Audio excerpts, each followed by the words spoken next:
Scott.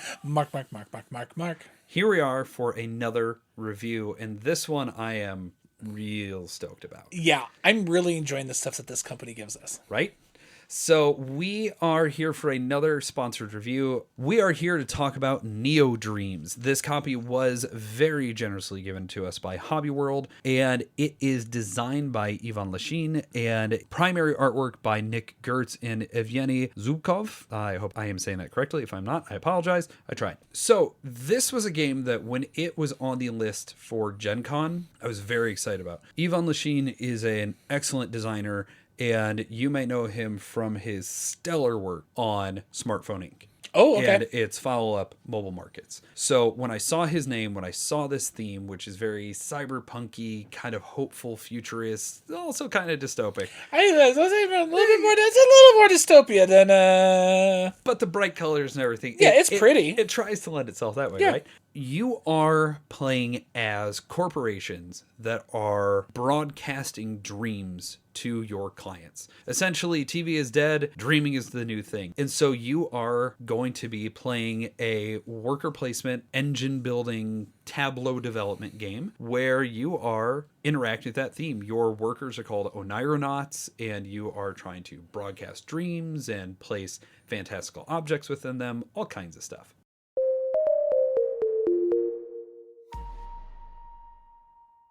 Neodreams is going to play over an indeterminate amount of rounds, and on your turn, you're simply going to do one of two actions. You are going to play one of your Onironauts to one of the 12 spaces on the board, or you are going to take a retrieval turn, and anybody that has an Onironaut within the column where the rest cycle token is will get to pull that off and then do a certain action as well. So to break it down just a little more clearly, the major thing you're going to be doing is placing your Onironaut on one of the actions. And the actions are generally speaking going to be two things that you're going to be able to do. If you're playing on the 2-player board, more often it's going to be one instead of two actions, but still possible. And you are just simply going to either generate resources, you're going to take objects, you can be able to place objects, or play cards. Not a huge array of crazy choices for when you're playing, but because you're never allowed to go where somebody else is, and if that rest cycle hasn't been taken,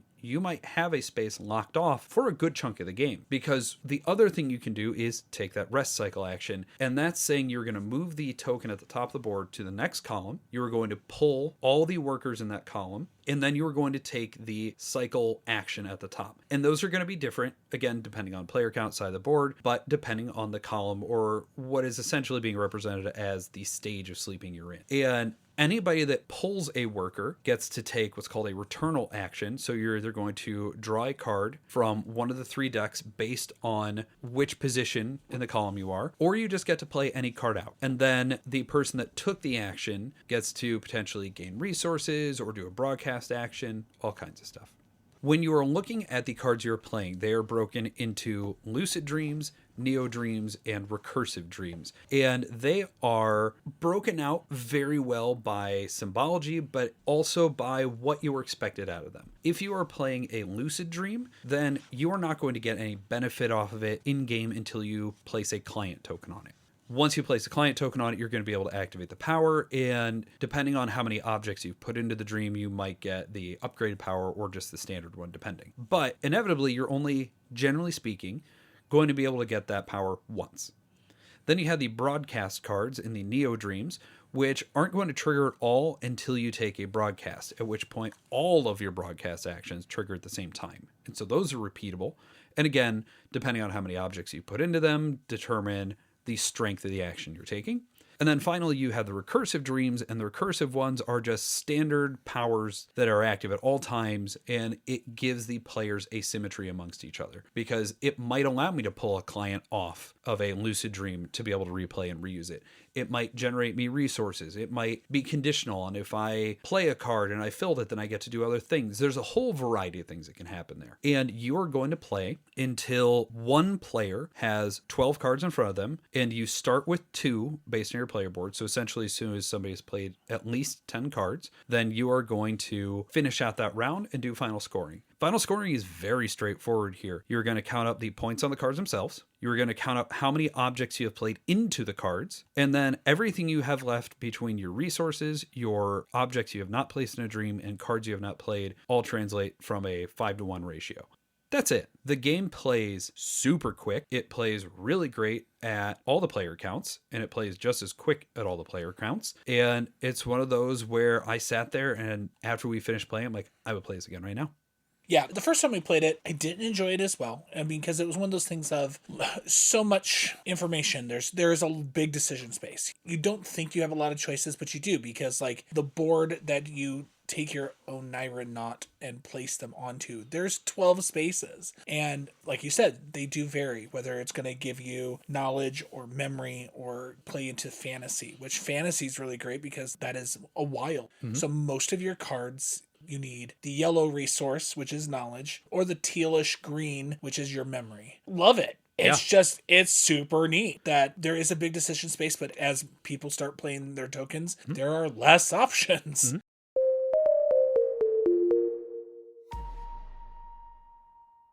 To me, the learning curve of the game is very straightforward because actually understanding the cogs and wheels of the game clicks in pretty quickly. It just then becomes, how do I optimize my strategy? Mm-hmm. How do I make my cards all work together? What's worth pulling from the market face up? Or do I want to risk going at the top of the deck because maybe I have the resources or not? I found the actual learn to be very straightforward, especially in gameplay. And as far as the teach goes, super straightforward. That rule book is extremely well laid out. Mm-hmm. And even though there was a good chunk of time between our first and our later plays of this, because admittedly, the first time we played it, there had been some stuff going on and you weren't also in the best headspace, which is why we also want to sit there and say, okay, we're going to try this again later. Mm-hmm. And man, really, really good. Really like this. Yeah. How did you feel learning the game? Because per normal, I taught it to you. Right. There's quite a bit of information that you do have to be able to pay attention and have that kind of focus to be able to pull all those things off. What I was surprised is that the second time when we were going back over things, I actually did pick up the majority of the game. And I think that's what's so interesting is that, yeah, there's a lot of things that can happen, but they're still relatively simple. So the actual learning of the game is relatively easy. Nice.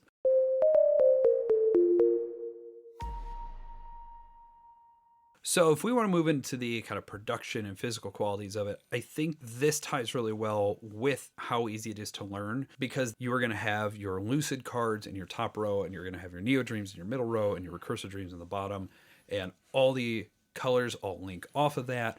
We were able to sit here with our friend who has color vision issues, and he was able to play it no issues at all. No issues at all. Even though green and red, which are commonly confusable colors in certain situations, he had no issues because the signposting of the symbology is so clear. And even on the couple of moments where they weren't symbolized because they were positioned where they were, he knew how to operate it. So this was great top to bottom. Yeah, I had to give him one redirect because he thought it was I could grab wherever. I was like, oh no, it's color specific. You have to grab that one. He's like, oh sure, no problem. And he sat there. Yeah, because it didn't have the tricolor. There was no color. Yeah.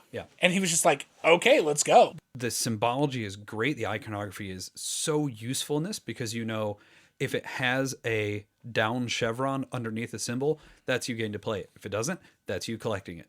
Straightforward. That's super really simple. Easy. Yeah, because there are several symbols. I mean, it's either being able to play the card or getting to put the objects out or putting a client onto the lucid dream. That's it. Those are the only spots where you will see your down arrow. Yeah. Ugh, so nice. And the fact that they spread out the actions the way they did, because on a returnal action, you always have the ability to play a card. Otherwise, there's really only one space on the board to be able to play a card. Mm-hmm. So then it's figuring out how can I trigger my abilities on certain cards that allow other cards to be played.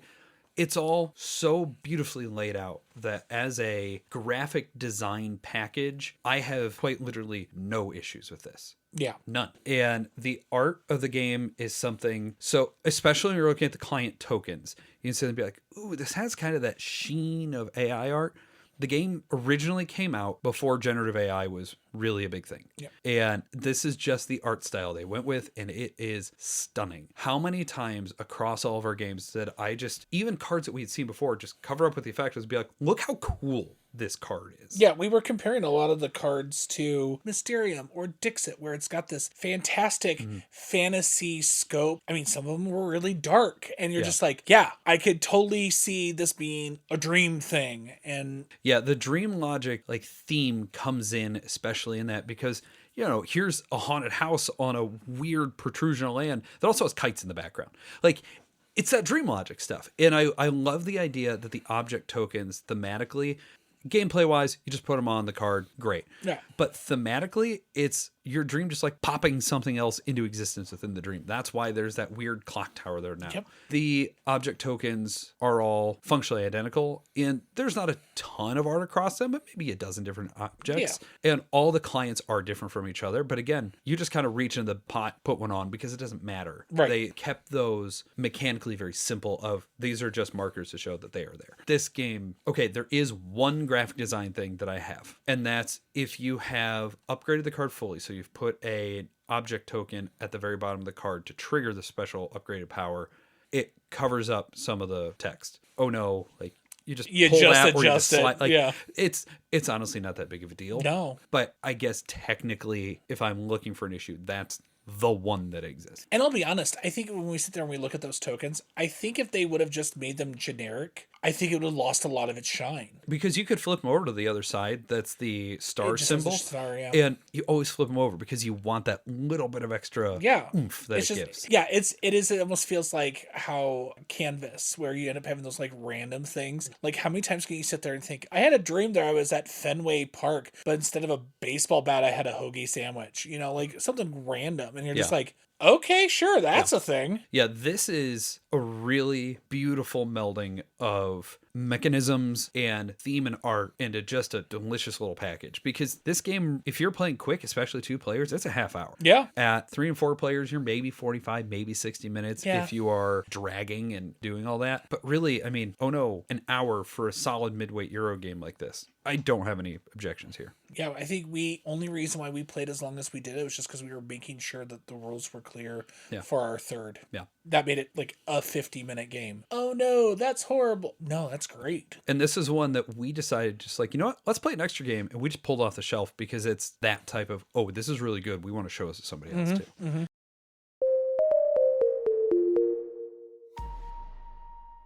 If we want to shift into our more subjective category here, first off, what do you like about it? I mean, one is the artwork. It looks really, really nice. I like the fact that the player boards have a side where it's cohesive, like we both have the same stuff. You have your A side, and then you flip it over to your B side, and it becomes asymmetrical. And it's not massively, it's just for those 2 cards, but it's just that little bit to give you that flavor. Yeah. It's not massive. Because you can discard the cards to get an extra benefit of a resource or an object, it means you want to have cards. It means that card draw is important. Yeah. Yeah, they all loop together. Like, everything is important in your hand. Everything is important on your board because, oh no, I didn't get to use all my objects. Okay, that's fine. It goes into the final scoring of a 5-1. So, like, you sit there, you add all your cards and all your objects and all your leftover resources, divided by 5. You get a point for every single one. Final scoring for a Euro game can be brutal sometimes. Yeah. Not this one. No, everything about this is snappy and it feels good. Points on the cards,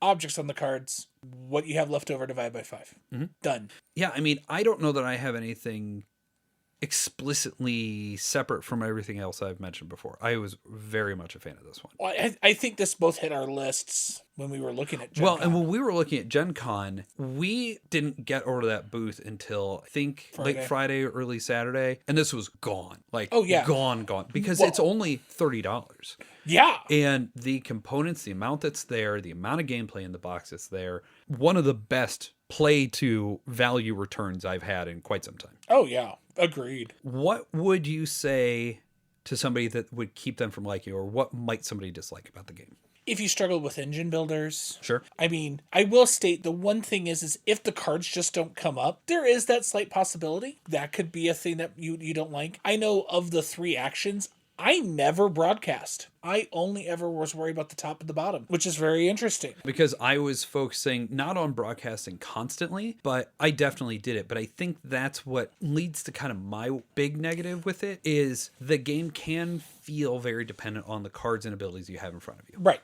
Because depending on what you've drawn, you just might not have anything super useful in the broadcast row. So maybe you're not building in the Neodreams row. Maybe you're just going for the other ones. I mean, I only had a total of 2 cards in that. That's including your starter one. And that was including my starter one. And I had 7 in the bottom row. And that's just talking about what our most recent play was. Yeah. Because we've clearly had different scales across them. But my other big negative with it, we have played it quite a bit now. Yeah. Which really says something because for us to go back to a game, especially to go back to it multiple times, is tough because we don't get a lot of game time and, you know, we want to try more things. But this one just keeps coming back out. Yeah.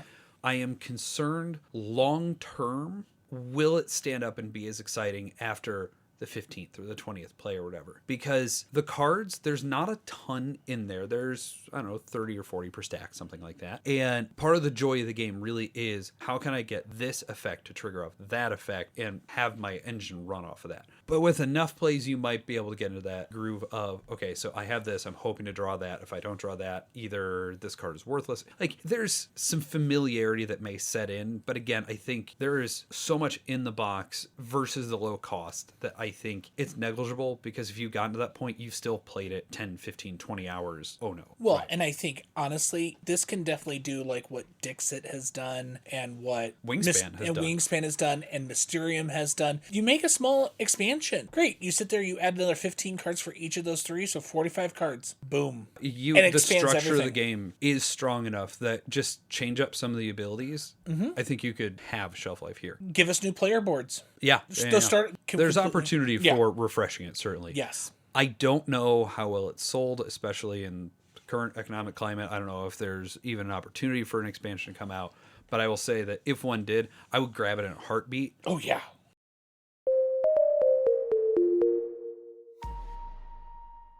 Normally, we would mention if a game has a solo mode. This one doesn't. Nope. That's the other darn it that's there. Right. But again, opportunity for expansion. I think the game would support it. It just doesn't have it. Otherwise, man, we finished that first game a while ago. And like, you had your rough time. I'm like, this is a 9 for me.